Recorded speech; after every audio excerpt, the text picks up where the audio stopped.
Ladies and gentlemen, welcome to another Bulletproof for BJJ podcast. I am JT, and I'm here with the effervescent Joey. What's up, guys? Put me in a drink of water. You'll see what's up. Bubbles, baby, bubbles. Guys, oh, so refreshing. It's one of those things that it's hard to pay attention with so many things distracting us, and really being mindful and being present during Jiu-Jitsu class is really what today's discussion is about. So I don't know if you've ever had this experience, Joe. What does mindful mean, JT? Mindful is your ability to stay in the present. So it doesn't mean that you have to necessarily sit and meditate, but you may have experienced this, Joe. I know I have, where you're in class, you're looking at the coach, they're showing the technique, you watch all the moves, you kind of process it, you go to do it with your training partner, and you're like, what did I just see? It's just literally that idea of in one ear and out the other. Yeah. And this completely trashes your learning for jiu-jitsu, because then you've got to spend your whole 3 minutes or whatever, the little time you have to practice it. Hang on. Watching the grip next to you. What are they doing? Oh, no, it's left-hand grip. What? So Doesn't happen to me, but I've seen it happen to others. sure. I mean, it's probably it happens to me a lot less now than it ever has, because I have a bit of a routine around what helps me pay attention in jiu-jitsu. And that's different for everybody. But what we're going to get into is some little strategies that can help you stay present and focused. So actually you find that you actually learn and retain some information from your class. Nice. I was actually kidding. It happens to me all the time. Of course it does. It's almost like a thing where you become, I find it's almost like a kind of not out of body, but you're like there in the moment. It sometimes happens in a conversation with someone, and you're there in a conversation with them, and you're in the conversation, and then all of a sudden you step away from, and you're thinking about being in the conversation, and then you're like, whoa, what the fuck was just said? Yeah, you just got to zoom back in. Yeah. It is a strange experience, but I think that there is a format or an approach you can take which can reduce this or help it. So for me personally, the way I start is having a pre-class routine that helps me kind of get there. And that's not just warming up the body like doing your mobility, it's actually thinking about jiu-jitsu. So I applied this probably a bit more when I was doing judo, because I found actually judo harder to understand. Like judo is very technical. You're a lot less experienced with it, weren't you? Yeah, a lot less. And it is very technical in its own way. So I would actually do a degree of visualization of thinking about a judo technique that I wanted to do, and then I would use it as part of the like uchikomi, like the technique practice. Because even though the coach is there and they're making you run through drills, if you say to your partner, I want to work on the Seonagi, I want to work on this, they're going to go with it, and you can just practice the hell out of it. What I would do always before class is I would watch a video of the technique, and then I'd be thinking about it, and I would do like a little visualization exercise, thinking of myself doing it. So then when I was doing the warm-up, I'd kind of already prepped my brain for it. And that made it easier for me to kind of learn and get better and stuff like that. Yeah. Because I struggled. I felt like I was a total idiot. I just found like the first 6 months of judo, I just felt like a total idiot. So even though I had, at least, 13 years grappling under my belt, I still felt very like I struggled. Yeah. So that idea of in the warm-up phase, doing a bit of visualization and thinking about what I was going to do that class, that helped me for the rest of the class. Are you doing anything before that, like when you're in the car on your way to training? Sort of. Yeah, I always try and keep the same routine. It's kind of like they talk about the Pavlovian effect, like Pavlov's dogs. For those of you who are not familiar, Pavlov used to ring a bell before he would feed the dogs. And so then what he would do is he found that when he rang the bell but didn't give the dogs food, they would drool because they were primed. They're like, we hear that bell, we're getting food. Very similarly, I would always listen to the same kind of music, or I'd always have the same amount of coffee or water or the same electrolytes or whatever to really tell my body, hey, this is what we're doing now.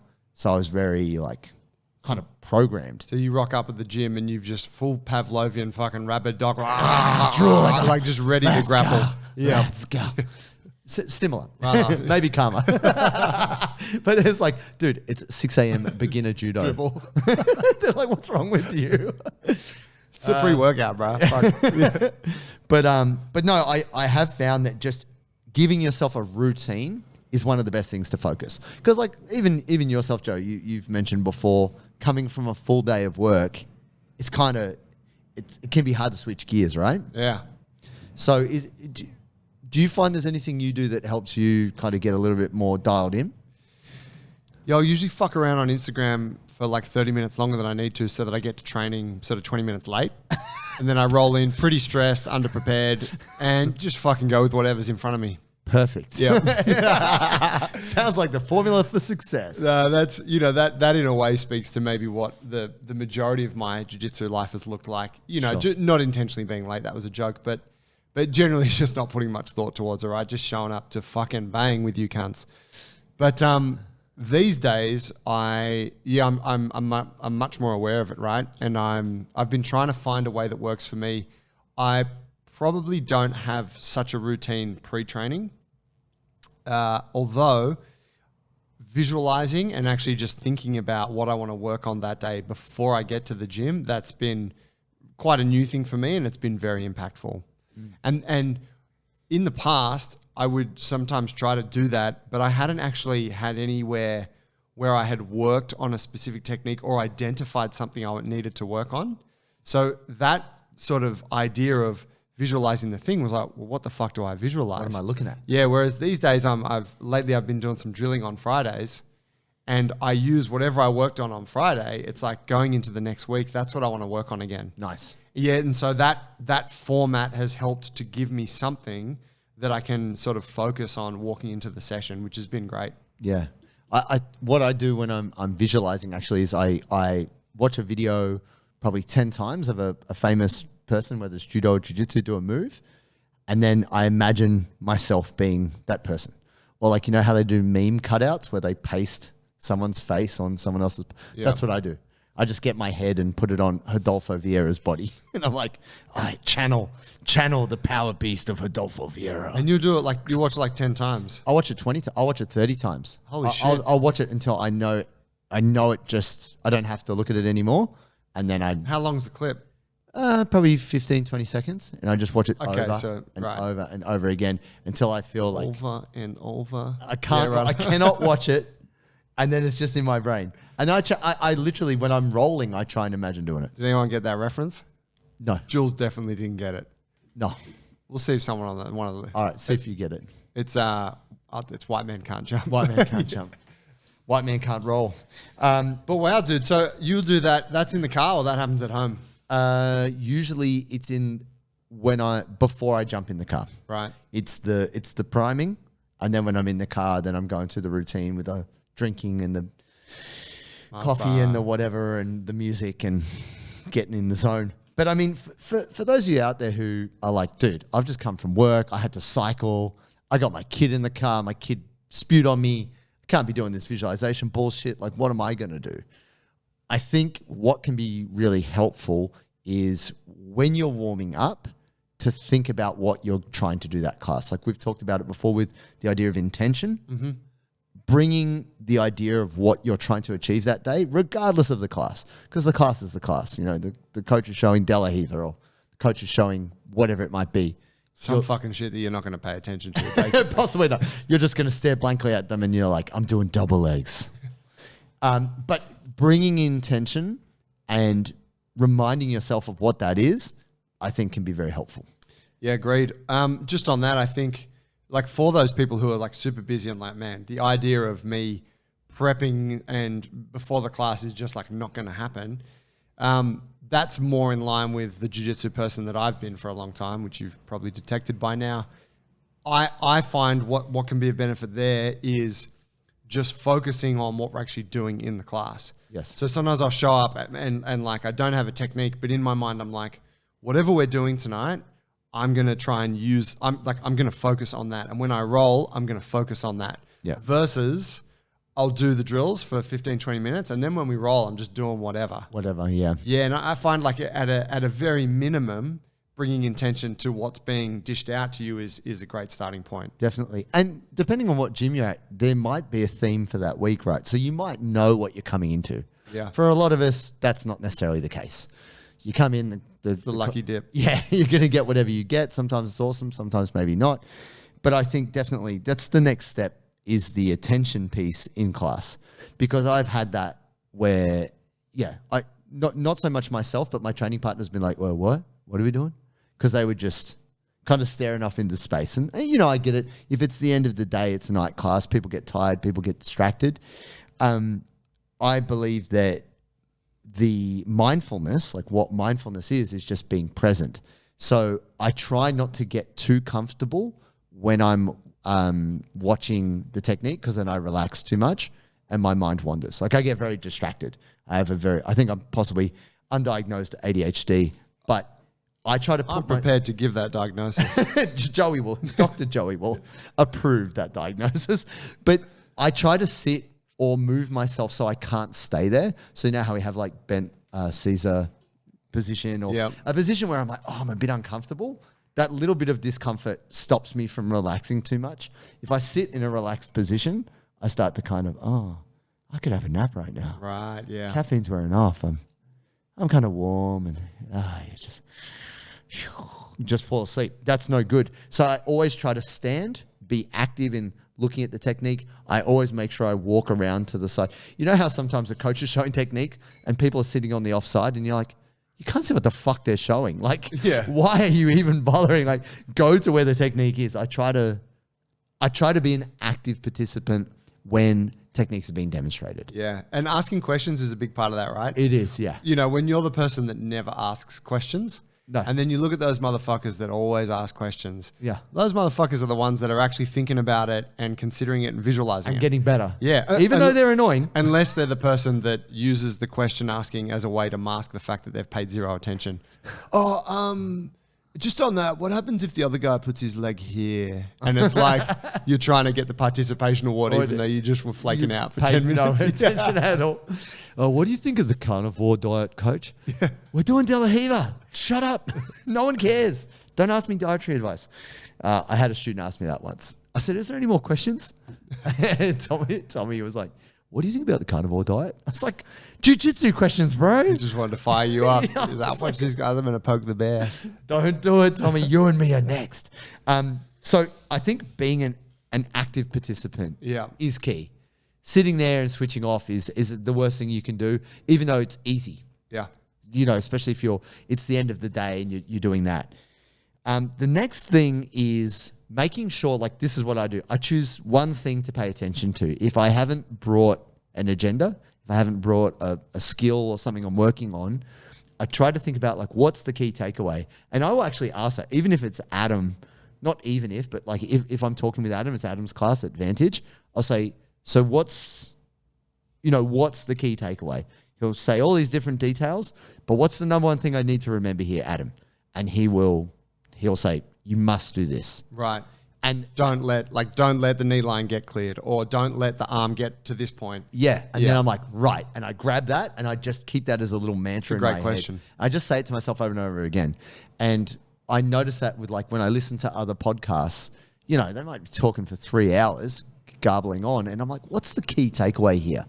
And if I feel I can isolate it, and I'm an hour in and the podcast goes for another 3 hours, I'm like, whatever, I'm good here. Yep. I got what I came for. So what I do is like, once I've got that key thing, I take that into the drill, I take that into the specific training, and then I'm trying to keep it in the front of my mind when I'm rolling. Even though most of the time when you roll, it just goes all out the door because Joe kicks you in the face and you're like, I'm going to kill this motherfucker. You headbutted my shin, dickhead. Yeah. Oh, how's your shin? Is it okay? Oh, fuck. But I mean, that's the thing. I think it's difficult when you start to roll because the adrenaline kicks in and it just goes out the door. Yeah, absolutely. So I had a cool training session yesterday. I've been working on back escapes lately, and a lot of the guys that I'm training with at Balmain are really good attack. Like they got really good attacks from the back, but also really good defense. Nice. Like I want to get on this. And so we've been working for the last week or so on these back escapes. And so yesterday got to rolling, and I said to a guy, I was like, bro, we haven't rolled together yet. Ali's his name, killer purple belt. But I was like, start on my back, please, and just brutalize. And he's like, not a problem. I'll oblige. Yeah. So he just continued to choke me for about the first 4 minutes, right? And it was really good because I wasn't able to make the escape work. Right. I'm looking for his hand, but he's got really long arms like Declan. He's a long guy. Yeah. And his hand was just too far away that by the time it wouldn't be under the chin, but he'd just have it there. Over. And I'm like, fuck, I can't actually get it with any strength.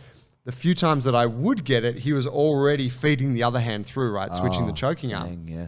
And so it was really good. So I was asking Coach Paul about it, and he said, he's like, when I'm rolling with him, he's like, yeah, he's a motherfucker from the back. But he said, when I'm rolling with Ali, all I'm focused on in that moment is that hand. He said, the one thing I focus on is not letting that hand get too far. Right. And I was like, okay, that makes perfect sense. But the way he said, like, all I focus on, and kind of speaks to what you're saying, is like that single thing. So we didn't do any more rounds together, Ali and I, but I took that as like, okay, yeah, there is that thing, like that one thing within the technique that it's very simple to focus on that. And it's a lot easier than trying to focus on 4 different things. Of course. But it's a great way to give like some kind of attention to the thing you're working on, or intentionality.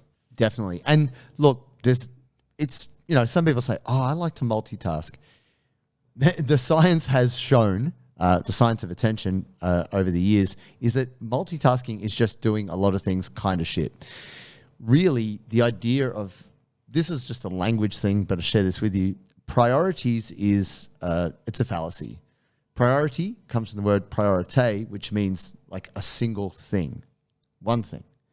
And when you decise means to cut. You got to cut away other things. It's hard enough to just keep one thing in your mind.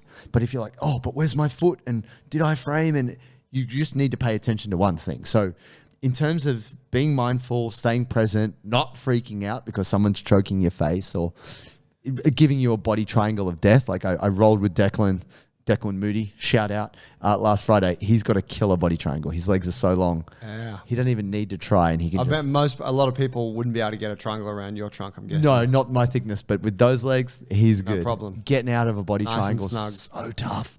And they put the squeeze on you, and you're like, I didn't want to tap to the pressure. And that was actually what I was thinking with that point about the back thing yesterday. It can be like in that moment, right, where I'm just getting choked from the back for 5 minutes. It was really cool because I was just working on this one thing. I'm just like, I just want to defeat this, right? And yep, let's go back there, and I want to defeat it again. But, there's been thousands of times where someone takes my back and then they're trying to choke me, and I'm freaking out because they've taken my back and they're choking me now. Yeah. And it's like chalk and cheese, 2 different scenarios. One where I've intentionally gone to that place to build awareness and proficiency in that area. Skill there. And then the other one where you've been taken there unprepared. It's a lack of mindfulness, right? In that moment where the adrenaline takes over and you're kind of freaking out, or you're trying to win it back or whatever. Yeah. That's like, for me, that sort of represents like effective training, ineffective training. Oh, totally. I think your ability to know what is my job right now, that's super key. So a little story that we got from our monk in Melbourne, Gen Dorning, he had said, what's the kind of person you want to be? A plane has just crashed. Do you, if you're there, who's the person you want in charge? Do you want the person running around going, it's a disaster, or the person who goes, right, get the ambulance, put out the fire? Who would you want in charge? That plane crashing is an idea, and it's your mind. You're in charge.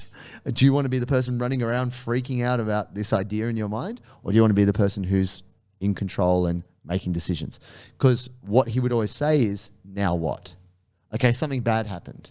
Accept that something bad happened. Don't just freak out about it. Okay, now what do we do? What is the next thing? So if someone takes you back, you're like, okay, now I got to watch for that hand. Or someone gets to the mount, you're like, okay, I got to keep my elbows down. Like you're thinking, okay, don't run around screaming. Freak out. I better just bridge and push. Yeah. And expose my arms to get bloody armbarred, right? Because we all know that's people's instinct. Oh, I'm getting hit in the face. I better turn my back and get choked. No, don't do that. So take the face shots. Eat those shots and then hip escape your way out. Shrimp for the life of you, Conor McGregor. So I think the thing is, we're talking about being a bit more mindful at the start of class, also paying attention during class, but there is also something to be said for what you do after class.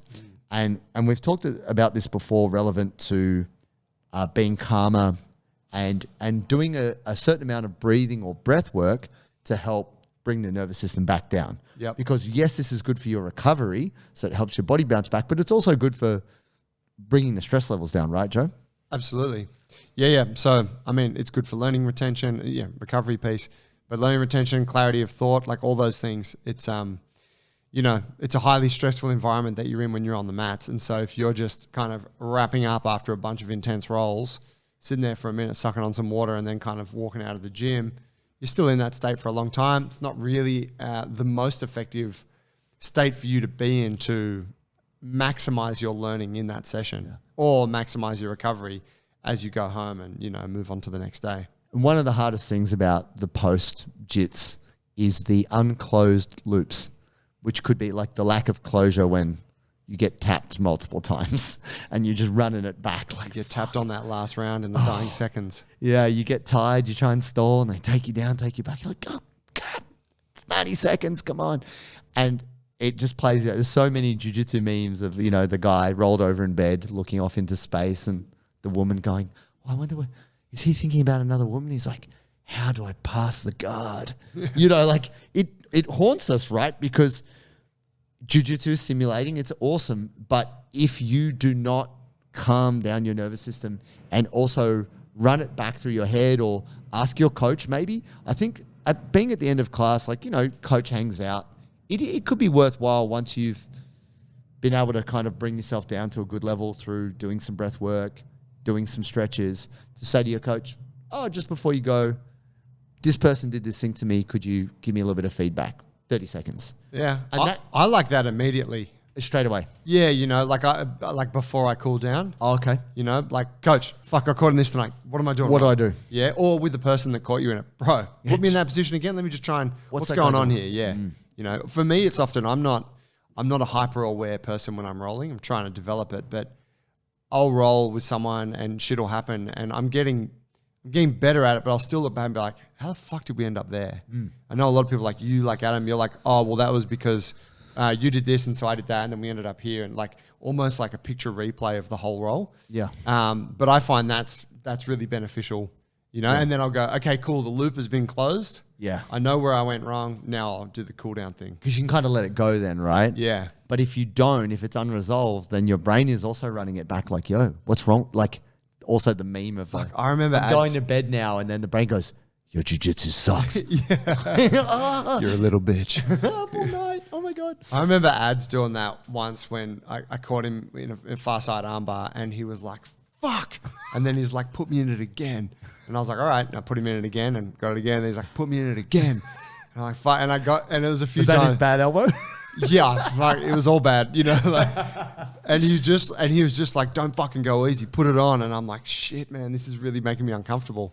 And he eventually found a way out of it, Yeah. But it was like, that was him closing the loop and being like, this is the hurdle I need to overcome tonight. Yes. And, you don't always have to take it to that degree, but it kind of shows like, that's how serious some people take this. Like, all right, I need I need to get something out of tonight's session, and that thing that I need is this right now. I need to understand why. Yeah. And look, oftentimes you get to the end of class and we're all full of all the good hormones. We feel great relief and happiness, and you're seeing your friends, and I always do it. Like I end up talking, staying way too long, even though I will invariably get a couple of stretches in. And usually run through a technique with whoever or whatever's going on. If he's got an audience. Give me that microphone, baby. It's an impromptu JT seminar. But that's the thing. For me, I am pretty happy to leave jiu-jitsu at the door. Like, once I get out of there, I'm thinking about the next thing. Is that really the truth, James? No. No, but I mean, if I didn't spend that extra half an hour kind of talking the shit and doing the stretch and kind of examining a move, then for sure it would just be rattling around in my head. Right. But that's part of your kind of closure. It's part of me being able to deload it and let it go, so I'm not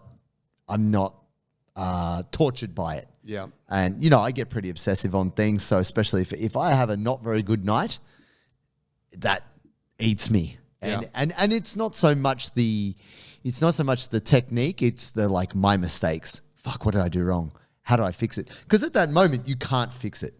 You can't, like, the class is done. You've got to get a shower, you've got to go home, you've got to eat food.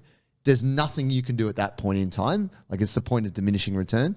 You got to accept, I got to put this away till tomorrow. Yeah. Or, you know, like there's nothing I can do right now. I got to just let it be.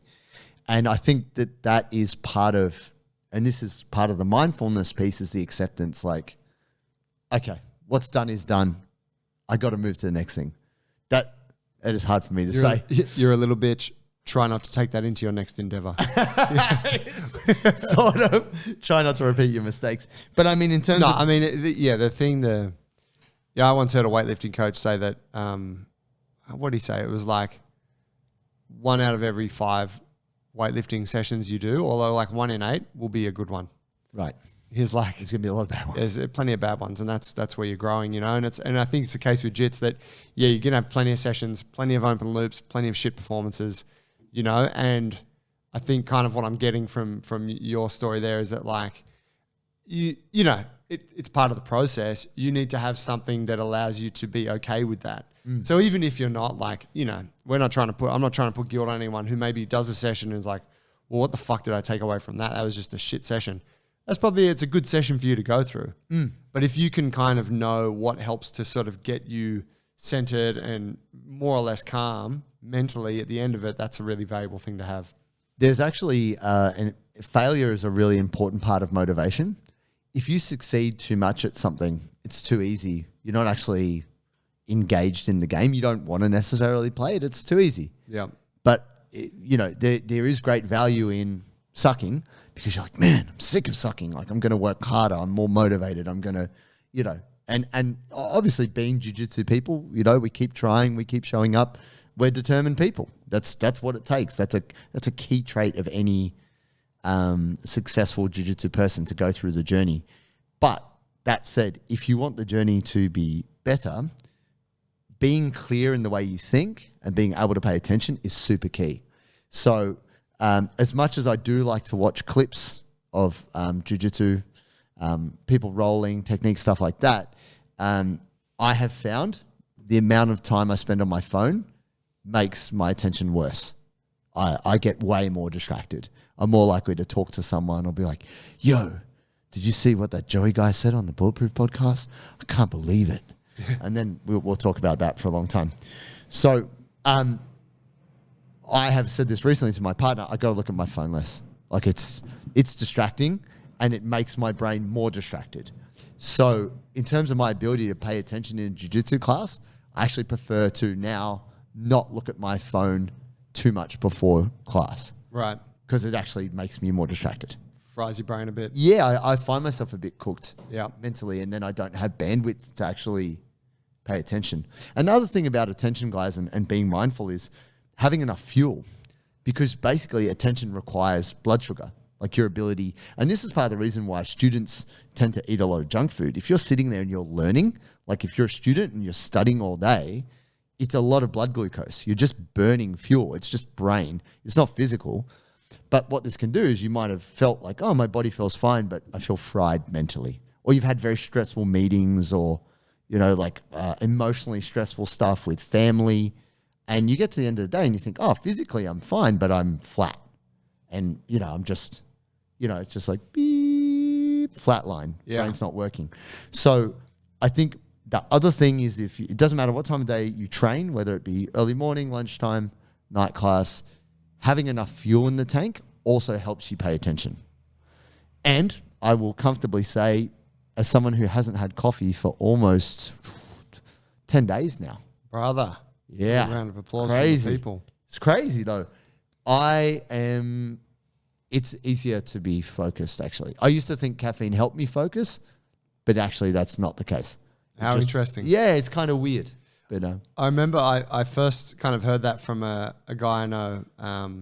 He's a bodybuilder, and he was talking about how he likes to train uncaffeinated. He's like, oh, I drink coffee and I use caffeine as part of my supplements. But he said, not before training. He said I don't focus well. Right. And it was the first time I'd considered, maybe I should try that. And yeah, now that when I lift in the mornings, I don't caffeinate beforehand, and I am just a bit more relaxed.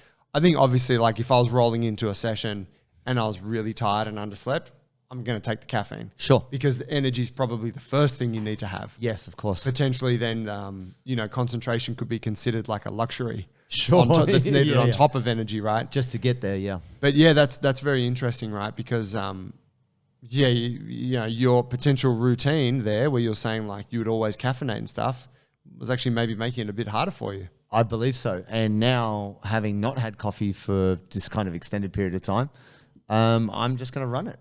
I'm just going to see what it's like to just lift, train, and live my life without caffeine. And it's a little bit harder, I'll be honest, because I do get tired now. Like I yawn. It sounds weird, right? I've got to say there was probably... It's like I actually had to sleep last There was night. 10 years where I did not yawn. I did not feel tired other than before I fell asleep. But no, it's just kind of straight. I guess things are harder. Like training, I don't have that go-to. I don't have that crutch. Yeah. So it's whatever I can bring mentally to lift the weights or choke the person or whatever, Yeah. But I think it's good.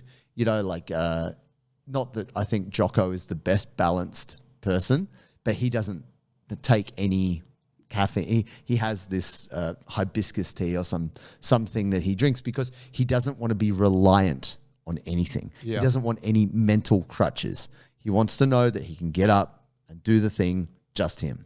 And I think there's a big value in that. That's the way I approach my lifting as well. I don't have weight belts. I don't have straps. Maybe a little bit of chalk. Pre-workout? No. Used to? Yeah, probably last year. Yeah. Probably mid last year, but I kind of cut it out because I didn't like the after effect. Yeah. But no, in truth, paying more attention. I'm trying to pay more attention, not just in jiu-jitsu, but to stuff in my life. So my relationships, like what's going on with my partner, what's going on with my mum and my dad, like trying to listen and like not bring anything, don't load the conversation. Just be like, what's going on here? Like, what's going on with them? And I think not having the caffeine it makes that like way easier for me. I think a lot of fans of the show are like, damn, this is the end of peak JT. Oh, fuck off. No more outlandish claims. Right. Don't worry. No more fucking brutal outbursts. He's not caffeinated anymore. That time's gone. What are you talking about? Actually, what's surprising is the anger and the hunger has not gone away. Actually, they forgot to put avocado in my wrap this morning, and JT almost fucking set the cafe on fire. They gave me halloumi, and I was like, I didn't order halloumi. Yeah. And then I was like, oh, there's no avocado in this. And you were like, there's no avocado? And I was like, yeah. And he was like, bro, don't. Let's enjoy breakfast. No, but they had even said, hey, Joe, you're missing out that avocado. They upsold him. They made him pay that. I didn't care where we are. I was about to flip the fucking table, and I wasn't even having a coffee. Yeah. But circling back around, if you're someone who struggles with attention and you go through a whole class and you're like, fuck, what did we learn? I think spending a little bit of time before class just to be like, okay, I've got to get myself in this space, having a little bit of routine, whatever that might be. I do actually remember an old track coach who I used to work with when I was in high school. He used to get mint oil because mint is such a strong peppermint oil. And it's such a strong, like it feels like smelling salts. He put peppermint oil on this thing and he'd make us like take a really big sniff and you're like, oh my God, it's burning my nostrils. Because you were Was he a Russian coach? No, he wasn't actually. Yeah, peppermint oil. Yeah, peppermint oil. Okay. Also, take these pills. But it was such a strong effect that you were like, oh my God, that's terrible. And then you were just focused on running. Right. It was like, we do this thing and now we focus. Whatever you do, whether it's a drink, a type of music, whatever it might be, doing something routine to get your mind focused on jiu-jitsu will help. Definitely. And even taking a little bit of time to visualize is also very much proven to enhance people's ability to execute a skill, basketball, piano, jiu-jitsu, all of that. And then the paying attention thing in class, I think, is the biggest thing. That tends to be where my attention gets corrupted. That's when I get distracted, is like during class. Yeah, I think for anyone that's training, you're not always going to bring, like we said before, not every session's always going to be excellent. You're going to have plenty of shit ones, but the idea with training, and this is jiu-jitsu, strength, whatever you're doing, is that you are improving marginally at every session. And so if you at least have a process that you can go back to that allows you, puts you in the best position to improve at every session, maybe you don't actually nail it at every one, but over a long enough timeline, your trajectory is upwards, that's excellent. If you don't have a process for that and you are just showing it up every session, lifting your weights, doing your stretching, doing jits, whatever, and there's no real incremental improvement, like it's a bit chaotic, then that's when there's a problem, because you'll go for a year, 2 years longer and be like, fuck, I didn't actually get any better at that thing that I've been putting quite a bit of time into. Yeah, and it's just only really like an extra 2 or 3%, which can really leverage it up. And I think having the ability to close the loop at the end of the session goes a long way to being able to not let it ruminate and bounce around in your brain. Solid. Nice. Guys, thank you for tuning in. If you need help with your strength, your mobility, any of that, you can get our app, start training for free, bulletproof4bjj.com. Jump on board. You'll see us there in the community group, and we're happy to help you with your training. And for those of you who are watching on YouTube, thank you guys. I actually ran into someone the other night at a bar here in Sydney. I was out on a Bucks night. I don't remember his name because I was a few drinks in at the time. But he was like, hey, man, I watch your show on YouTube. And I was like, oh, you fucking legend. He's from Garage in Wollongong. So shout out to the crew down there and to Ryan who owns that gym. Awesome spot. But yeah, it made me realize, fuck, there's actually quite a few people that do enjoy our show on YouTube. It's nice. It was, for us, it was always a bit of a like, oh, we'll just throw it onto YouTube. But sure. We kind of perceived this more, or in the beginning we did as just an audio thing. You're like, no, there's actually people that tune in and watch it. So thank you for watching. We appreciate you guys. Make sure you subscribe to that shit, click the bell icon, do all that. And for the people who are on the Spotify or the iTunes or whatever, please subscribe to the show and give us a 5-star review. Legends. Thanks, guys.